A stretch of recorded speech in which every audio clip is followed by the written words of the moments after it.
নির্বাচনে একটা বিষয় নিয়ে আলোচনা করা খুবই গুরুত্বপূর্ণ।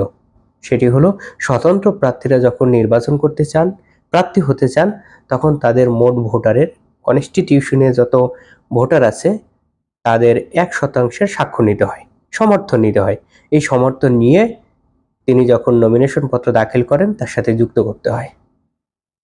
এই যে সিস্টেমটা আছে নির্বাচন করার জন্য স্বতন্ত্র প্রার্থীর, এটা পুরোপুরিভাবে অসাংবিধানিক, আনকনস্টিটিউশনাল।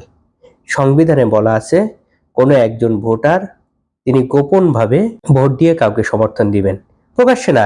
এখানে পুরোপুরিভাবে গোপন ভোটের কথা বলা আছে, কিন্তু সেখানে একজনকে প্রকাশ্যে সমর্থন দেওয়ার জন্য বাধ্য করতেছে নির্বাচন কমিশন, যেটা পুরোপুরিভাবে সংবিধান বিরোধী।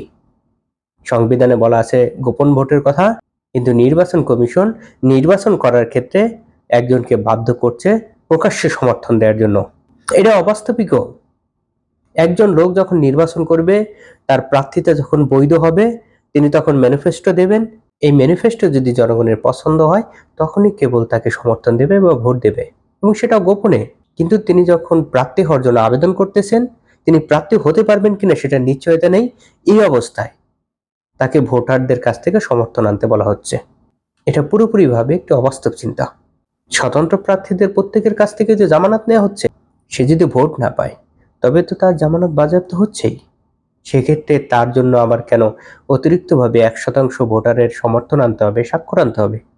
এটার কোনো যৌক্তিকতা নেই। এটা একদিকে অসাংবিধানিক আর একদিকে অবাস্তব। এই বিষয়টি নিয়ে সবার কথা বলা দরকার। আমাকে যেখানেই দাঁড় করাক না কেন, আমি বলবো এই যে 1% ভোটারের সমর্থন আনার বিষয়টি পুরোপুরিভাবে আনকনস্টিটিউশনাল, অসাংবিধানিক। নির্বাচন কমিশন এটা করতে পারে না। নির্বাচন কমিশন কখনোই বলতে পারে না যে আপনার পক্ষে কারা কারা সমর্থন দেবে তাদের তালিকা প্রণয়ন করেন, তাদের সমর্থন নিয়ে আসেন, স্বাক্ষর নিয়ে আসেন। এ কথা নির্বাচন কমিশন বলতে পারে না।